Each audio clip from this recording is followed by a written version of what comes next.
The 4th Motor Battalion Coldstream Guards, part of the 6th Guards Tank Brigade, landed in northern France on the 20th of July 1944, equipped with various Churchill tanks.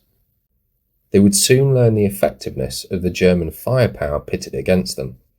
During a servicing break some weeks later, several groups of fitters were sent into the areas around Falaise, where much German machinery had been abandoned during their hasty retreat east.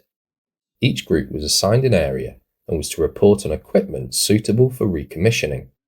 The ultimate aim of their trip was to secure a platoon-sized force of Panthers to bolster their infantry support tanks that were not entirely designed to come toe-to-toe with German armour.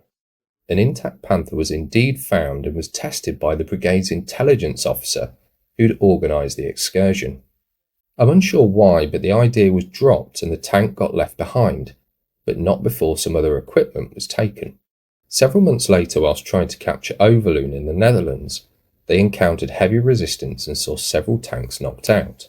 Here they would come across a barn with a fully operational Panther tank inside.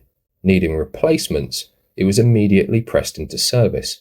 No modifications were carried out other than to its appearance, with the so-called Allied star on either side of the turret for identification purposes. The star in various forms was added to most Allied vehicles prior to D-Day and beyond, something some non-Americans reportedly were not too happy about. The command group that she was issued to would name their vehicles after birds, with the battalion commander's tank being called Eagle. Ironically, the Panther was called Cuckoo.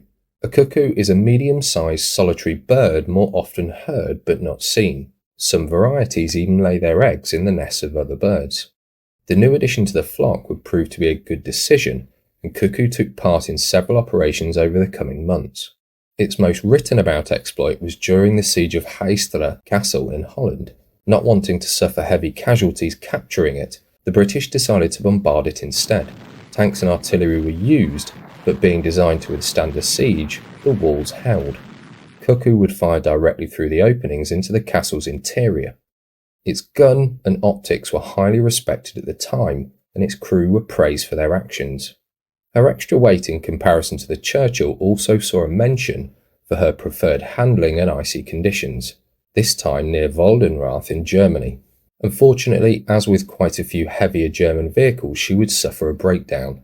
Her fuel pump failed near Kleve in February 1945, and with neither spares nor the time to scavenge a replacement, she was ultimately abandoned once again, this time for good. It does seem strange that such a basic part would see a drastic action, but it was not uncommon. The Russians had repair manuals issued for captured German tanks, but were under instruction to abandon Panthers and Tigers upon breakdown.